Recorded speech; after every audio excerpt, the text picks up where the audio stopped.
Welcome to the Design Build Institute of America's Design Build Delivers podcast. I'm Kim Wright at DBIA's national headquarters. We've all seen the headlines, or maybe even lived through it. No power during a freezing cold winter or rolling blackouts because of a heat wave. The truth is, most of us assume the lights will always be on, until they're not. The challenges facing our power grid aren't new, but growing usage combined with the continued effects of climate change are taxing the system, not just here, but worldwide. Today, we talk to two sustainability and green building experts about powering the grid. Kevin Hydes is an engineer, green design innovator, and the founder and chair of Integral Group. He's joined by Sam Brooks, Starfish Electric's founder and CEO. We talked to them both after an impressive presentation at DBIA's annual conference and expo. But before we get started, DBIA offers our special thanks to US CAD for partnering with us to bring you this year's episodes of Design Build Delivers. Kevin Hydes kicks off our conversation about how design builders can help power the grid.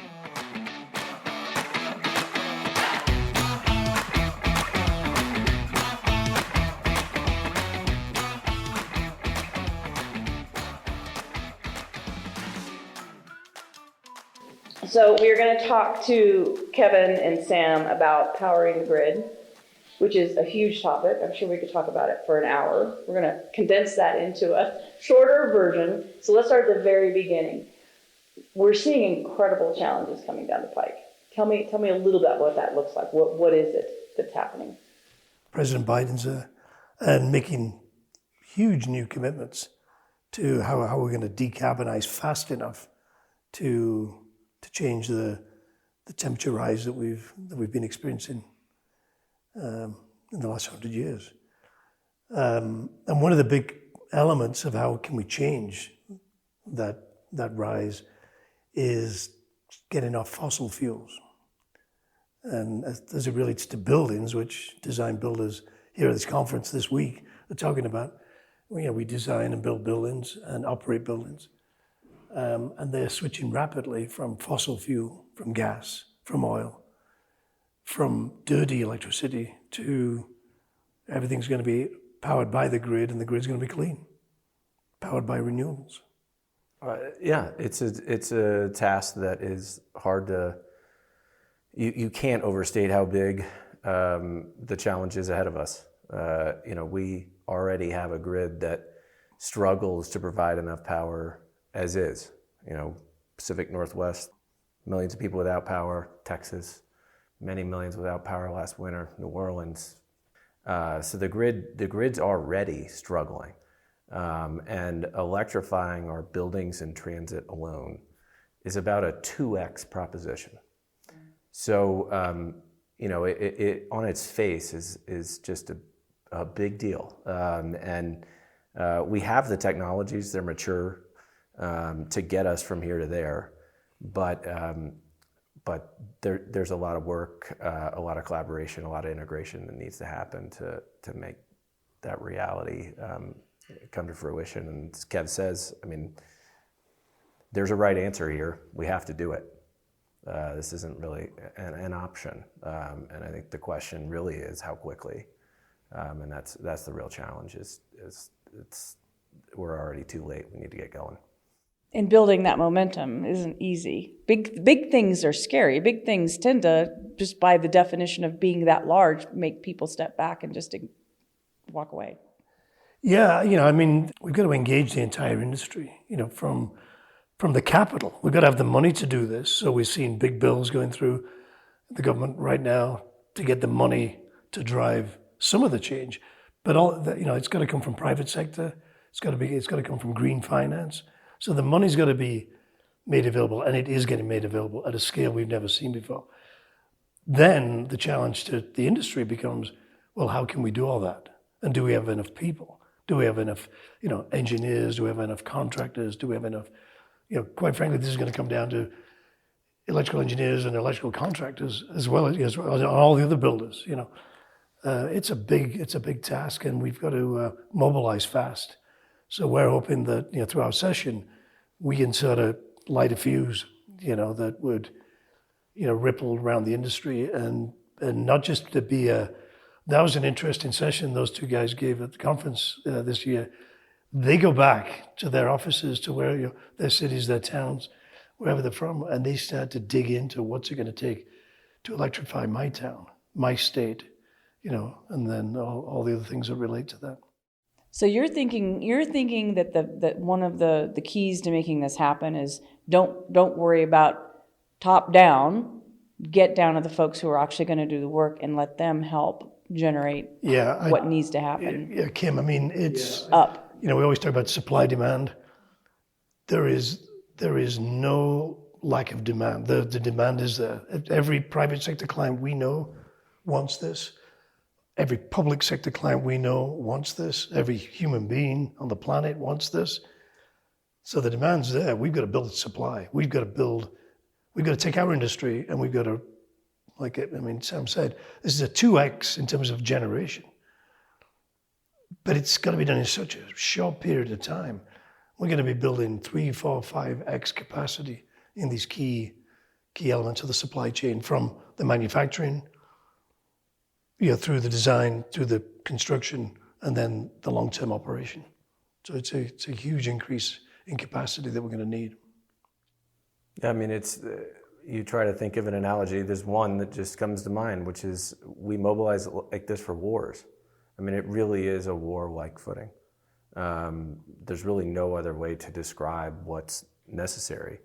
But the good news is we do that. We have done that for really great causes over the course of our history. I'm thinking of World War II.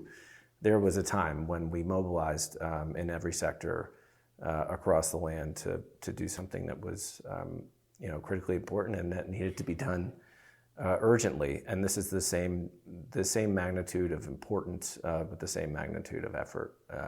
And flying in here, go over a lot of oil and gas, and you could take that to be going over a lot of oil and gas. But I'm heartened by the fact that about 20 years ago, you would have gone over, and it would have been primarily oil, not gas. There was gas down there. It was stuck in dense rock. And there were some in the industry that said, we can get it out of there. And most said, you're crazy. We were building import terminals for natural gas. But they kept at it, drilled horizontally, worked with this thing called hydraulic fracturing, and they made it work. And all of a sudden, the world changed in the matter of 5 or 6 years. The state of Colorado knows it well. The job creation was extraordinary. The way it has transformed all of our lives is extraordinary. So we've seen it happen in energy. What happened around the turn of the century with something that was thought to just be utterly impossible, getting gas out of this shale, dense rock, but the right drilling and what became known as fracking made it happen. And what we're talking about is figuring out how to get energy out of the sun. That seems possible in that context, and that's what gives you hope. And the wind as well. And the wind, yeah. Come on, let's not forget the wind. As long as the sun keeps rising and the wind keeps blowing, we're in good shape, and we can the waves are going to help us. We can be relatively certain those things will happen. Are you interested in sustainable design and construction practices but concerned about profitability? USCAD, a N0 company, helps forward-thinking ENR top-ranked AEC firms mitigate risk and drive profit through digitalization using Autodesk AEC technology. To learn more, contact uscad.com/DBIA for a free 30-minute consultation. That's uscad.com/DBIA.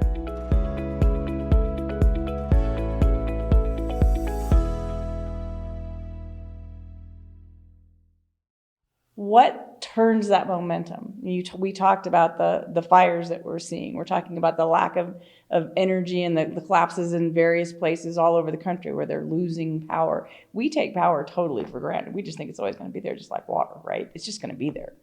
What turns that around? Is it a crisis? I mean, does it really have to get so bad that we have to go without power for months before anybody pays attention, or is it something that we can move along in some other way? Well, I think it's going to be both. I mean, I live in California, so when I first moved to California, I moved to work on the Packard Foundation project, which at the time was said to be the most important building in America. And when I arrived in the Bay Area, they had rolling blackouts. That was 2002. And, every day you'd listen to the local radio and 50,000 houses are getting shut down in Mill Valley, and then there'll be 6 hours, and then another 6 hours later it'll be Los Altos or somewhere else. And that went on for best part of half a year. And that was created by a financial problem, effectively, a man-made crisis, you might say. Climate change is also a man-made crisis. And when we're beginning to realize that, and as the scientists tell us increasingly, what we need to do is we need to get off those fossil fuels. So I think whether you've been impacted because of the rolling blackouts, my power goes over my house in Berkeley probably a couple of hours each day whenever there's any reasonably high temperature. It didn't need to be extreme anymore, or any potential of any winds over about 30 knots. I mean, the utility company shuts off the grid because it's such a fragile system. So people are buying electric cars, they're putting in batteries at their houses, and they realize they're going to need that at the utility scale. Yeah, I mean, I think of it like coronavirus in 2019. We know that this thing is going to happen. We know that it will be catastrophic. We all know it, just like in coronavirus. Anybody that would pay attention to those scientists knew what was going to happen. It was just a matter of time. And the same thing is the case with the grid at a catastrophic, systemic, long-term level. And the question is whether we're going to take action on that, or whether, like coronavirus, it will take catastrophic failure to be the inflection point to do something. And so I hope we don't do what we did with coronavirus, and we take action before the world kind of comes to an end. But as you said, it will. I mean, having power is just something you don't think about until you don't have it, and then it's all you think about. Right. So you realize how it impacts every single thing you did all day long. Goodness. So it's going to happen, and hopefully it's just, hopefully, there aren't, Hurricane Maria in Puerto Rico now 4 or 5 years ago. I mean, shame on all of us. It was almost forgotten it even happened. 1 million people without power for 3 months. Hundreds of thousands without it for a year. So we just, I've got to hope and believe that we're going to do the right thing and take action before these things keep happening. And we are taking action. I mean, at the jurisdictional level, we've got states, we've got cities, we've got counties, we've got utilities that are already cleaning up their grids. It's happening in real time.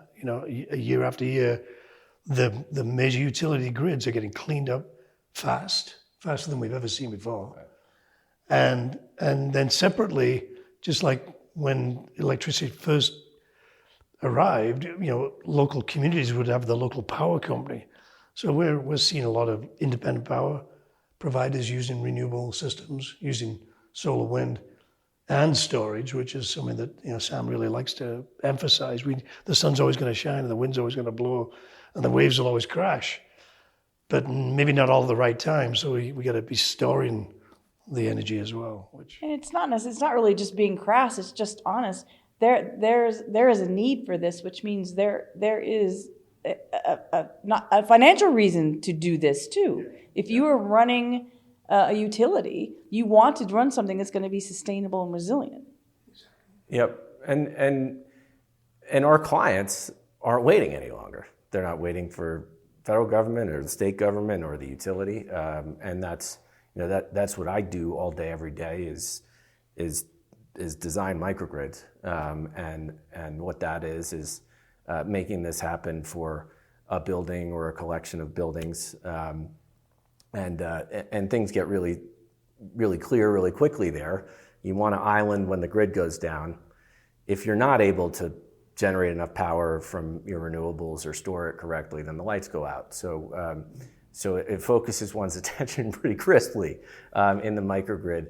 But it's proof that this can work, and it's illustrative in a really somewhat scary way that we're only doing it a million square feet at a time. It's got to be measured on tens and hundreds of millions of square feet at a time. But it's really promising because it does work. It works financially, and the technology is mature, and now we just need everything around that technology and that finance. We need the whole industry to mature and to mature quickly to scale that to a level that's that certainly we've never seen before. It certainly does feel like that's a growth potential for a design build team that's sitting, listening, thinking, Yeah, it's perfect. I mean, design build teams already, the fact that they even exist is they're trying to do something typically faster, better, and sometimes, using the money more wisely, right? So this is a natural extension. I think, of all the forums that we could present at right now, this is probably the most important one. We could, and we will speak at architectural conferences and engineering conferences and they're all going to be important as well. But this is where people come together as the industry that can design, build, finance, operate. I just saw a session on libraries in Southern California, design, build, finance, operate. So the mechanisms are already in place. They've been put together by DBIA and others to show how you can compress the whole supply chain, get everybody in the tent quickly, and then implement, and execute. And that's what we talk about execution at this point.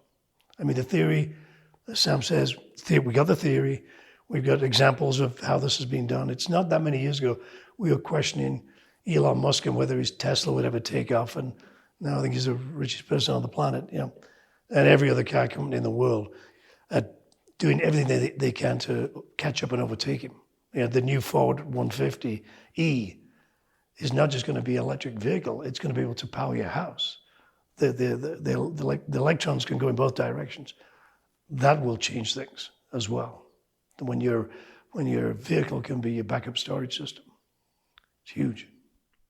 Well, design builders particularly have a long history of being a little bit iconoclastic, right? They're always trying to tweak it a little bit, trying to be innovative.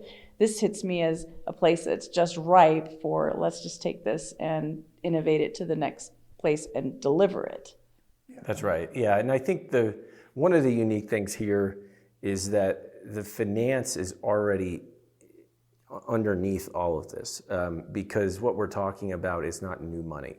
We pour money into that failing old electric grid every day, every building, every campus, every industry does, into these old systems that aren't working.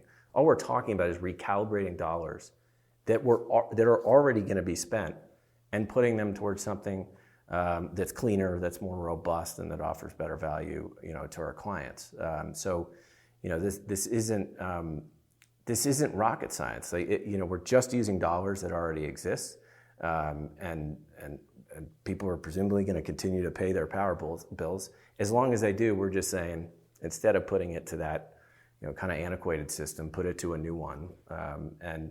And again, we see it work at kind of a micro level, and it's just a matter of time before we hit the tipping point and really scale it. Take it one step at a time. Even when you're putting blacktop back on the roads, let's put some electrical conduits. Even if we haven't figured out where the wires are going just yet, but let's just start putting in trenches, start putting in, raceways, so we can, the year after, now feed through there to generation equipment and the end user without having to go back and dig that road up again. That would be an absolute waste of everybody's time, effort, and money. So that's where we want to see things move in the construction, so that all members of DBIA should be thinking, okay, so this electric future's coming really fast. What should we put into our common standards, our common specifications, our RFPs, our RFQs, just get the whole thing enabled. And then, at the same time, we need to be building this capacity. I guarantee there's not enough electricians in this country to do a fraction of this. So if you get sons or daughters that want to know what industry to go in, tell them go into the electrical business. It's going to be breathtaking to see what's going to happen in the next 5 to 10 years. I feel bad for these construction crews that I'm imagining. I think when Kev goes down the street and he sees a crew repaving a road, he probably gets out of his car and goes and yells at somebody, "Why aren't you putting conduit underneath there?" It's become a real thing for you. You're not wrong, but I just have this vision of you just being that guy. Well, I'm in charge these days of the construction work at my yacht club, my sailing club. And we were just talking about it last night because we're going to redo one of the ramps. I said, well, let's make sure we don't forget to put in some new conduit that we don't know yet what we're going to do with it. But we'll building for the future. Exactly. That right? That's common sense. It's true. The building for the future that nobody can really fully see yet. Yeah. But like you said, this future is pretty clear. One example that we use in our session is the World Wide Web. 20 years ago, we were laying cables underneath on the bed of the Atlantic Ocean and the Pacific Ocean. And I was involved with some of those projects back then. And they were running thousands of miles. And they were starting off in Boston and they were ending up in Dublin, Ireland, or from San Francisco and going to Tokyo. And nobody knew what we were doing. And I kept on saying, why are we doing all? Why are we laying all this cable and putting these switches at each end? And the people who were working with us said, well, we're creating this broadband. And I didn't even know what broadband was. You think today, if we'd not made that investment, and that happened in literally a few years, and nobody knew it was happening. Just like what Sam talked about with the natural gas, how the US went from an oil importing, like an energy importer to an energy exporter through unleashing the gas in the rocks. This is the same scale, same time frame. We've got to flick that switch. Inspiring people to just think ahead just a little bit, or maybe a lot. Well, it starts by what do you do tomorrow, right? At the day after the conference, going back to the shop, have a meeting. Say, look, these guys are talking about this electric future. What are we doing about it? And I think the members can really get engaged. I think it could be a real initiative by DBIA itself as a new track, a new program, a new potentially series of events. I left school at 15 to be an apprentice pipe fitter. So I did my apprenticeship. So I'm very proud of my apprenticeship. I don't think I could do good piping anymore, but there you go. I've been away from that too long. But we really need to promote, apprenticeships, retraining, bring in, unemployed youth, to training programs. We put them on the job side. This is a huge training exercise, and it could be a massive value socially. And I think that's where that's where the role is that all the members can play, because we all employ people, we all, commit to training and re-educating, and I think that this will be a specific big lift that we need from everybody. Yeah, and the industry's long acknowledged the need that we've got to get some new blood in here. We need to find a way to get folks into our industry for the future. Yeah, and there was articles on NPR I was listening to about 6 months ago. They were talking about it. They were talking about plumbers, and they were talking about how there are very few women that go into the plumbing because it's got a stigma to it. It was an interesting, and a couple of women were speaking who are journeyman plumbers and pipe fitters, etc. And they were so powerful and so positive and optimistic. I thought, wow, let's get them speaking at the conference. Let's get them saying, bringing other women in. And it's the same when I go on the big construction sites. I'm looking for gender diversity. I'm looking for diversity at all levels. But we, just like in the Second World War, Rosie the Riveter. I mean, I live 5 miles away from the Rosie the Riveter Museum, and at the end of the Second World War, we had 250,000 shipyard workers in Richmond. 250,000. Today, there's only 100,000 people in the city of Richmond. And half of those were women doing the welding, doing the riveting, etc. So we're going to need that. These bigger actors, the generals and the big sub-trades, if they grab a hold of this thing, they can really run with it. They can run with it, yeah. And this could be driven by engineers like ourselves to some extent, but I think they can drive it. I really do. Yeah.